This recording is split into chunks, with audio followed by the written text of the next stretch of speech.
I'm Dr. Alexander Wright, a cardiothoracic surgeon at Mount Sinai Hospital in Manhattan, and this is the story of how my perfect life unraveled through the lens of my wife's camera. Emma and I had been married for 7 years. She was everything I could have dreamed of: brilliant, beautiful, with long auburn hair that caught the sunlight just right and emerald eyes that could light up an entire room. A professional photographer whose work appeared in prestigious galleries across New York, she seemed to be the perfect complement to my hectic life as a surgeon. Our Upper East Side apartment overlooked Central Park, where Emma often conducted her photo shoots. She had a particular talent for capturing candid moments of New York's elite: business executives, politicians, celebrities, all drawn to her artistic vision and professional demeanor. That fateful morning started like any other. I had just finished a grueling 12-hour surgery and was looking forward to spending the weekend with Emma. She had mentioned something about editing photos from her latest session, so I wasn't surprised to find her laptop open on our kitchen counter when I got home. What had surprised me was the notification that popped up on her screen: payment received, $50,000 MB. For a photo shoot? Even for New York's elite, that seemed excessive. I'm not proud of what I did next, but something about that number triggered an instinct I couldn't ignore. While Emma was in the shower, I opened her laptop. She'd never changed her password from the one I'd helped her set up years ago. What I found made my blood run cold. Hidden in a folder labeled Insurance, I discovered hundreds of photos. Not the artistic portraits Emma was known for, but compromising images of powerful people in vulnerable moments. A prominent CEO leaving a hotel with someone who wasn't his wife. A judge accepting an envelope in a dark corner of Central Park. A famous actress in a clearly inebriated state at a private party. My hands were shaking as I clicked through the files. Each photo was meticulously labeled with dates, names, and amounts. This wasn't art, this was surveillance. Blackmail. And my wife was the mastermind behind it all. I heard the shower stop and quickly closed the laptop, my mind racing. The woman I'd shared my life with, the person I trusted most in the world, was living a double life. How had I not seen it? All those late-night editing sessions, the mysterious calls, the sudden influx of wealthy clients, it all started making a terrible kind of sense. That evening, I watched Emma as she prepared dinner, trying to reconcile the woman before me with what I discovered. She moved around our kitchen with graceful efficiency, telling me about her plans for an upcoming photo exhibition. Was any of it real? Or was the exhibition just another cover for her true activities? "You seem distracted, Alex," she said, those green eyes studying me with concern. "Tough surgery?" I forced a smile. "Just tired. Tell me more about your new project." She launched into an explanation about capturing the essence of power in New York City. The irony wasn't lost on me. While she talked, I noticed how she carefully checked her phone every few minutes, angling it away from my view. That night, I lay awake beside her, listening to her steady breathing and wondering how many secrets were hidden behind that peaceful expression. I knew I needed to be careful. If Emma was involved in blackmailing some of the most powerful people in New York, confronting her directly could be dangerous. I decided to do something I never thought I'd need to do in my marriage. I called a private investigator. Mark Sullivan came highly recommended by a colleague who'd gone through a messy divorce. We arranged to meet the next day at a coffee shop far from my usual haunts. I finally drifted off to sleep, Emma's arm draped across my chest. I couldn't help but wonder, how well do we ever really know the people we love? The next few weeks would answer that question in ways I never could have imagined, and the truth would prove far more dangerous than I ever expected.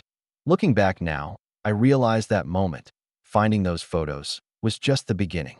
The rabbit hole I was about to descend into would challenge everything I thought I knew about love, trust, and the price of truth in modern marriage. The coffee shop where I met Mark Sullivan was in Brooklyn, far from Emma's usual photography haunts. He was exactly what you'd expect from a private investigator, middle-aged, slightly disheveled, with keen eyes that seemed to absorb every detail of his surroundings. "Your wife's quite talented, Dr. Wright," he said, sliding a folder across the table. "Her exhibition last month at the Morrison Gallery made quite a splash." He paused, taking a sip of his black coffee. "But I'm guessing we're not here to discuss her artistic achievements." I explained what I'd found on Emma's laptop, watching His expression shifted from professional interest to genuine concern. "These aren't just compromising photos," he said after I finished. "This is systematic surveillance of some very powerful people. Your wife isn't just playing with fire. She's dancing in a volcano." Over the next hour, Sullivan laid out his initial findings. Emma's photography business had multiple layers. The legitimate side, portraits, events, gallery shows, served as a perfect cover for her other activities. But there was more. She had registered 3 separate LLCs in the past 2 years, all connected to offshore accounts. "The real question," Sullivan said, leaning forward, "is who she's working with. Nobody runs an operation this sophisticated alone." He was right. Emma was brilliant, but this level of organization suggested a larger network. As we talked, my phone buzzed with a text from her. "Shooting in Central Park today? Don't wait up for dinner. Love you." The casual normalcy of it made my stomach turn. Sullivan assigned 2 of his people to follow Emma. Within days, patterns emerged. Her Central Park shoots were elaborate operations. While she photographed her legitimate clients, her assistant, a young woman named Sarah, would discreetly photograph other targets in the vicinity. The breakthrough came a week later. Sullivan's team captured photos of Emma meeting with a man in a private room at the Russian tea room. "That's Marcus Blackwood," Sullivan told me, showing me the surveillance photos. "Former Wall Street trader, now runs a private consulting firm. He's got connections to everyone from City Hall to the mob." The pieces were starting to fit together. Marcus Blackwood provided the connections and chose the targets. Emma, with her legitimate photography business and impeccable social credentials, was the perfect front. Who would suspect that the charming photographer at high society events was actually gathering material for blackmail? I started paying closer attention to Emma's behavior at home. She maintained her routine perfectly. Loving wife, dedicated artist, active in our social circle. But now I noticed the subtle signs. The encrypted USB drive she always wore as a necklace, the way she angled her phone away from me while texting, the late-night call she took on our balcony point one evening. I came home early and found her in her home office, quickly closing her laptop as I entered. "Alex, you startled me," she said, smiling that brilliant smile that had first captivated me at a hospital fundraiser 8 years ago. "I thought you had surgery until 8. Patient canceled," I said, watching her carefully. "What are you working on?" "Just editing some shots from yesterday's session," she replied smoothly. "A couple getting engaged by the Bethesda fountain. "Want to see?" She opened her laptop again, showing me a series of beautiful, innocent photographs. But I noticed how she kept her body positioned to block my view of the rest of her screen. The woman I'd married, the woman I thought I knew better than anyone, had become a stranger wearing my wife's face. Sullivan's warning echoed in my head. "Be careful, Dr. Wright. People with this much to hide tend to have contingency plans. If she suspects you know something, things could get dangerous very quickly." That night, as Emma slept beside me, I gently lifted her phone from the nightstand and used the fingerprint reader while pressing her thumb against it, a trick I'd learned from Sullivan. What I found confirmed my worst fears. There were encrypted messages, offshore account numbers, and a list of names with dates and dollar amounts. But most disturbing was a folder labeled Insurance, AW. Inside were photos of me, at the hospital, meeting with Sullivan, even entering the coffee shop in Brooklyn. Emma wasn't just running a blackmail operation. She was keeping tabs on me too. I carefully replaced the phone, my mind racing. The woman sleeping peacefully beside me wasn't just living a double life. She was prepared for every contingency, including the possibility that her own husband might discover her secret. As I lay there in the dark, I realized I was no longer just an observer in this dangerous game. I had become a player, whether I wanted to be or not, and the stakes were far higher than I could have imagined. Sullivan's next report landed like a bomb in my already fractured world. Emma's network wasn't just targeting the wealthy and powerful. It was systematically collecting dirt on anyone who might pose a threat to their operation. The web of lies stretched far beyond simple blackmail.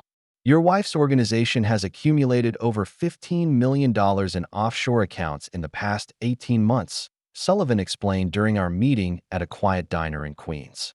But here's where it gets interesting. The money isn't just sitting there. It's being invested in legitimate businesses across New York. He showed me documents revealing that Emma and Marcus Blackwood had purchased shares in everything from real estate developments to tech startups. They were using the blackmail money to build a legitimate business empire.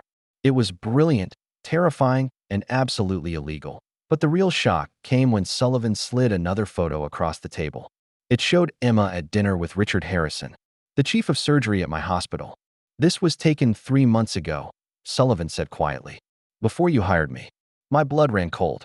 Richard had been my mentor, the man who'd guided my career for the past decade. The implications were staggering. Had Emma orchestrated my entire professional life? Was my position at Mount Sinai part of her grand scheme? That evening, I watched Emma prepare for what she claimed was a gallery opening.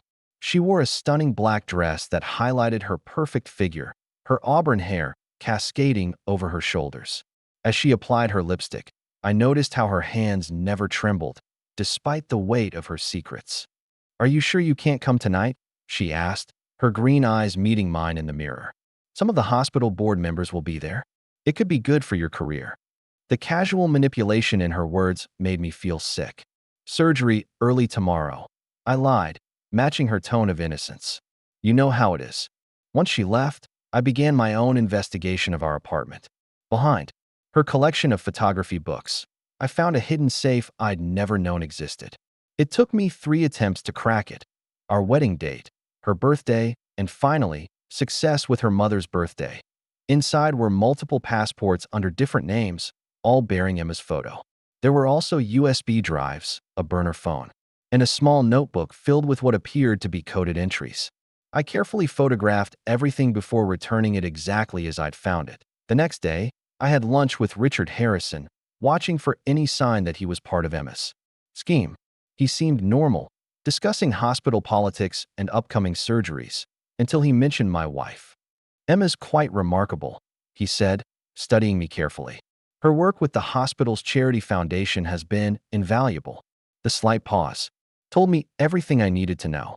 Richard wasn't just aware of Emma's operation. He was involved.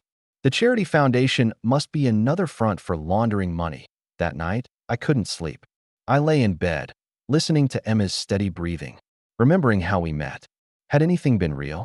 Was I just another mark in her elaborate con game? My phone buzzed with a text from Sullivan. "Emergency. Meet now." I slipped out of bed, telling Emma I had an urgent surgery if she woke up. The parking garage was deserted. At this hour, Sullivan looked nervous, which was unsettling coming from someone usually so composed. "They know," he said without preamble. "Someone tipped them off about our investigation. Your wife's organization has started moving assets. They're cleaning house." Before I could respond, a car's headlights flooded the garage. Sullivan's eyes widened. "Get down," he shouted, but it was too late. The sound of screeching tires echoed through the concrete structure, followed by the sharp crack of gunfire as I dove behind a concrete pillar, my heart pounding. When the echoes faded and I dared to look, the car was gone. Sullivan lay on the ground, clutching his shoulder, blood seeping between his fingers. "Get out of here," he gasped as I tried to help him. "They weren't aiming for me. They were sending you a message. Your wife? She's not just working with dangerous people. She's one of them." As I helped Sullivan into my car to drive him to the hospital, I realized there was no going back. The comfortable lies of my marriage had been shattered by bullets and blood. Emma wasn't just living a double life. She was capable of orchestrating violence to protect her secrets. The question was no longer about saving my marriage or uncovering the truth. Now it was about survival, and I had a feeling the next move would be Emma's. After getting Sullivan stabilized at a private clinic, I couldn't risk taking him to Mount Sinai. I returned home to find Emma waiting up for me. She was curled on our leather sofa, still in her evening dress, looking deceptively vulnerable. "Emergency? Surgery?" she asked, her voice soft but her eyes sharp as razors. "Strange, I called the hospital. They said you weren't on call tonight." The moment crystallized everything: the subtle threat in her tone, the calculated way she'd positioned herself. Even the fact that she was still fully dressed at 3 a.m. She knew. She'd probably known for a while, playing along, watching me stumble through my amateur investigation. "Traffic was terrible coming back from the gallery," she continued, swirling her wine glass. "There was some kind of incident in a parking garage. Downtown. Police everywhere. My medical training kicked in, keeping my pulse steady, my expression neutral. Really? I took the tunnel, must have missed it. The next morning, I received an unmarked envelope at the hospital. Inside was a photo of me helping Sullivan into my car, along with a business card for Marcus Blackwood. A handwritten note read, "Let's talk." I met Blackwood at his office in a sleek downtown high-rise. He was younger than I expected, maybe early 40s, with the polished look of old money and the cold eyes of someone who'd clawed his way to power. "Your wife speaks very highly of you, Dr. Wright," he said, gesturing for me to sit. "She assured me you're reasonable. That's why I'm giving you this opportunity to understand your situation." He laid out photos across his desk, me meeting with Sullivan, accessing Emma's laptop, opening the safe in our apartment. "Emma's work is important," he continued. "It maintains a certain balance in our city. People in power sometimes need reminders to stay ethical." I couldn't help but laugh at the irony. "Ethical? You're blackmailing people." "We're ensuring accountability," he corrected smoothly. "Your wife has a gift. She sees people's true nature, like how she saw your potential when you were just a promising resident." The implication hit me like a physical blow. "My entire career was earned through your skill," he finished. "Emma just opened the right doors. The chief of surgery position that's opening up next month? It could still be yours. Or..." He let the threat hang unspoken. I left his office feeling hollow. On my way home, I stopped at a small Italian restaurant in the village, needing time to think. That's when I saw her, Sarah, Emma's assistant, sitting alone at the bar, making a decision that could either save or destroy me. I sat next to her. "Rough day at the gallery?" I asked. She stiffened, then relaxed with practiced ease. "Dr. Wright, Emma said you might try to contact me. Did she tell you what happened to the last assistant who worked with her?" Sarah's confident facade cracked slightly. "There wasn't any previous assistant. Her name was Rebecca Martinez," I said, pulling up an old news article on my phone. "Apparent suicide 2 years ago, right after Emma started the insurance project." I watched the color drain from Sarah's face. I need to go. "They'll do the same to you," I said quietly. "Once you know too much. Emma isn't who you think she is." Sarah glanced around nervously before sliding a key card across the bar. "Storage unit 247, Red Hook. There's a backup of everything." I was keeping it as my own insurance, but she stood quickly. "I was never here."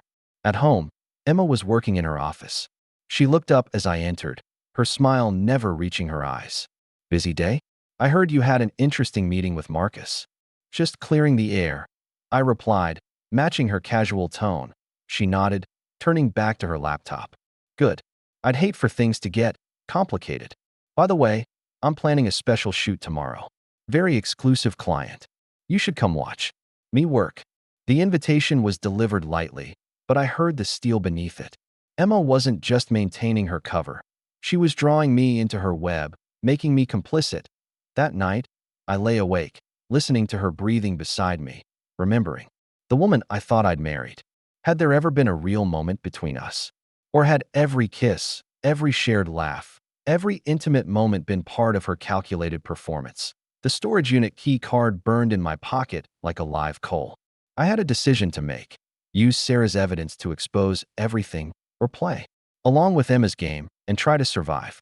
Either way, I knew the next 24 hours would change everything. What I didn't know was that Emma had already set her endgame in motion, and I was running out of time to make my choice. I waited until Emma left for her special shoot before heading to the storage unit in Red Hook. The industrial complex was deserted, my footsteps echoing off concrete walls as I approached Unit 247. The keycard worked, but as I slid the door up, I knew something was wrong. The unit was empty except for a single chair in the center, and my wife sat waiting. "Did you really think Sarah wouldn't tell me?" Emma's voice was almost gentle. She looked elegant as always, her emerald eyes watching me with a mixture of disappointment. And something else, regret, maybe? "You should have stayed out of it, Alex. We could have kept our life exactly as it was." "Was any of it real?" I asked, stepping into the unit. "Us? Our marriage? Of course it was real." She stood, smoothing her designer dress. "I chose you because you were brilliant, dedicated, and honest to a fault. I love those things about you. I still do. While you were building an empire on lies and blackmail, While I was building us a future, she corrected. Everything I did was for us. The money, your career, our life. I made it all happen. By destroying other people's lives. By holding powerful people accountable. Her voice hardened. Do you know what your precious chief of surgery was doing before I stepped in? Selling organs on the black market. The CEO I blackmailed last month? Dumping toxic waste in poor neighborhoods. She stepped closer, her perfume achingly familiar. I don't just collect dirt, Alex. I protect people. But sometimes, protecting people means making difficult choices. The sound of footsteps made me turn. Marcus Blackwood entered with two men I'd never seen before. The look in their eyes told me everything I needed to know about what kind of difficult choices Emma was willing to make. It doesn't have to end badly, Emma said softly. The hospital board meets tomorrow to vote on the new chief of surgery. The position is yours. We made sure of that. All you have to do is go home with me now and forget everything you've learned. I looked at my wife, really looked at her. The woman I'd fallen in love with, who'd stood beside me during endless hospital shifts, who'd held my hand at my mother's funeral. The woman who'd orchestrated my entire life like a chess master moving pieces on a board. What happens if I say no? Her expression didn't change, but something died in her eyes. Then I lose everything I've worked for. And you? She gestured. To Blackwood's men. Well, let's not discuss that option. What happened next was pure instinct. I lunged forward, shoving Emma into Blackwood. In the chaos, I heard shouts, the sound of running feet. A gun went off, the sound deafening in the enclosed space. I felt a searing pain in my shoulder as I ran. Somehow, I made it to my car. The hospital was closer than the police station, and I knew every back entrance. As I drove, my phone buzzed with a text from Emma. You're making a mistake. I can still fix this. I pulled into the hospital's service entrance, my surgical whites. In the trunk already soaked with blood. The night shift staff knew me. No one questioned why I was there so late or why I looked pale. I made it to my office and locked the door, my hands shaking as I pulled out my phone. But before I could call for help, my computer screen lit up. A video call was coming in from Emma. Against my better judgment, I accepted. You're bleeding, she said, her face calm, but her eyes worried. Let me send someone to help. It's over, Emma.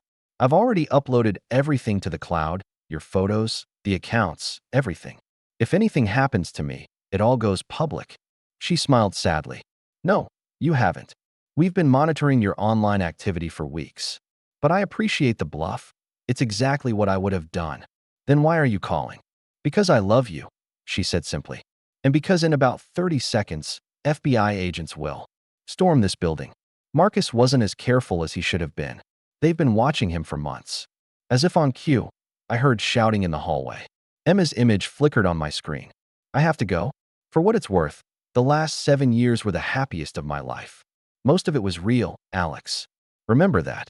The screen went dark as my office door burst open, FBI agents flooding in with raised weapons.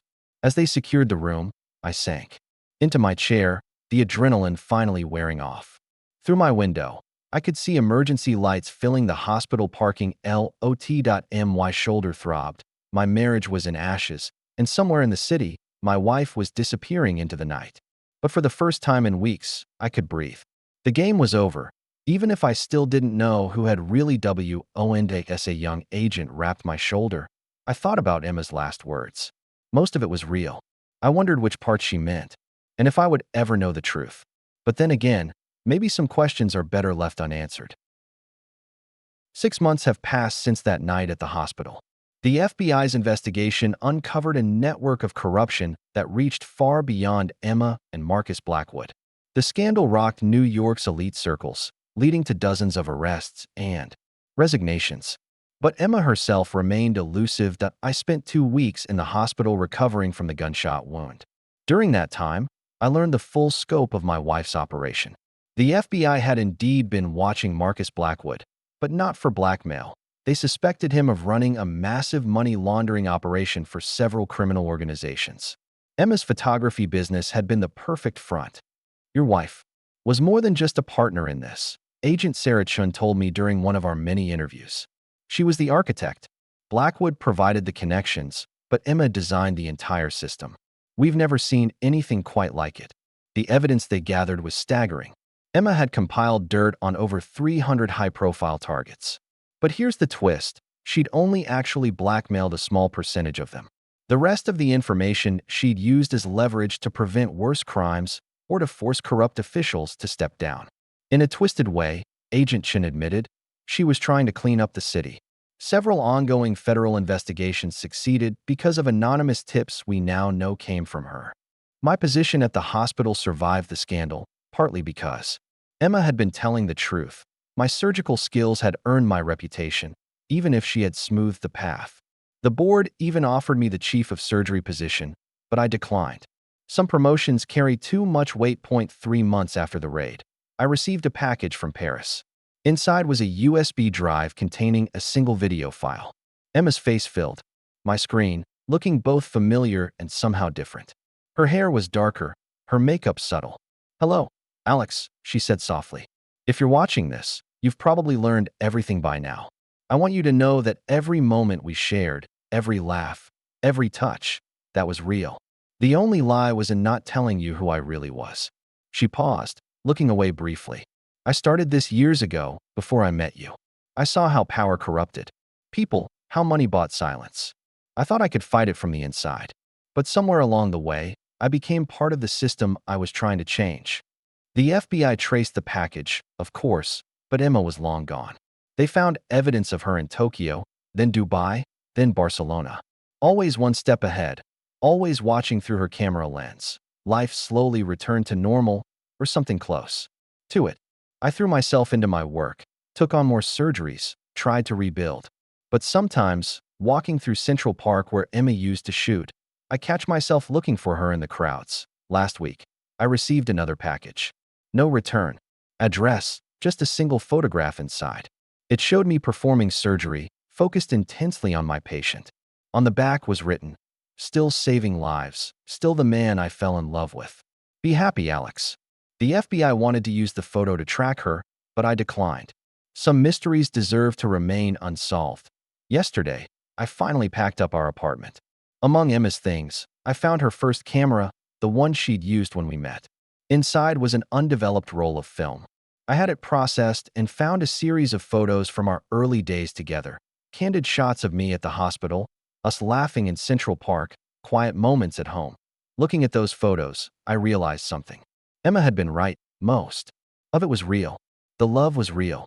The life we shared was real. The only illusion was thinking we could keep it forever. I still practice at Mount Sinai, still save lives. But I've learned to look more carefully at the world around me, to question what I see.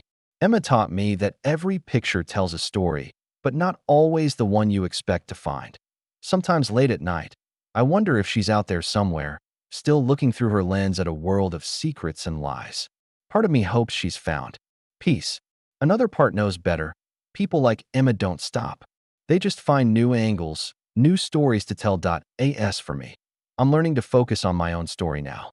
But I keep that last photo she sent in my desk drawer. A reminder that love, like photography, is about capturing moments of truth in a world full of shadows. And somewhere out there, a woman with emerald eyes is still watching through her camera, still trying to change the world, one photograph at a time. The end.